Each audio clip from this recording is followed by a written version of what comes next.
क्या बने हो तुसा पे नमक इधर भी बाओ ना इधर भी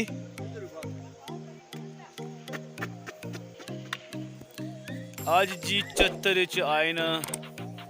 बकरी बकरवाल ते कड़ी जो आयो तुसा कील तू वादिये कील नीलम तो ठीक ठीक कितने दिन हो गए इधर कश्मीर आया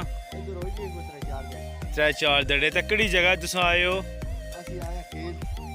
नहीं ये जगह कड़ी पर आए हो थे एक जगह क्या है चत्तर सेरी है बिल्कुल ठीक हो गया ते निमक कियां बने हो सारियां बकरियां की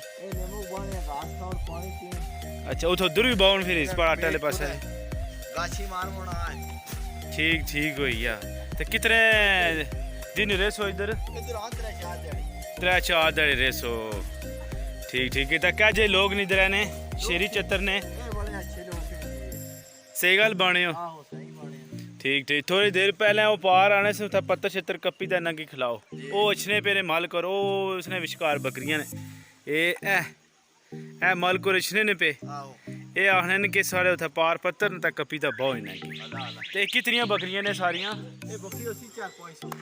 400-500 बकरी है जनाब तो चत्तर आए हुए ने जी ए निमक शिमक बाने प्लाटा पर ठीक है तो एक आने ना किस ना चरा शरा खासन तो पानी शानी पीसन ते पेट खुलसी ना ते 400-500 बकरी दसने न तो 4-5 दिन हो गए इधर आया न इस इलाके च ते और कितने दिन रेस हो इधर 3-4 दिन और रेस ने इधर बिल्कुल ठीक हो गया जी तुम तको जी इन्होंने बकरियां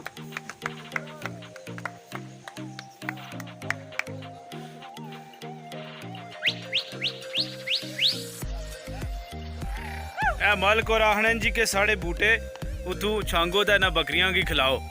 ये साढ़े मेहमान आए कील तो आ दिए कील नीलम तो नीलम बड़ा ठंडा इलाका आ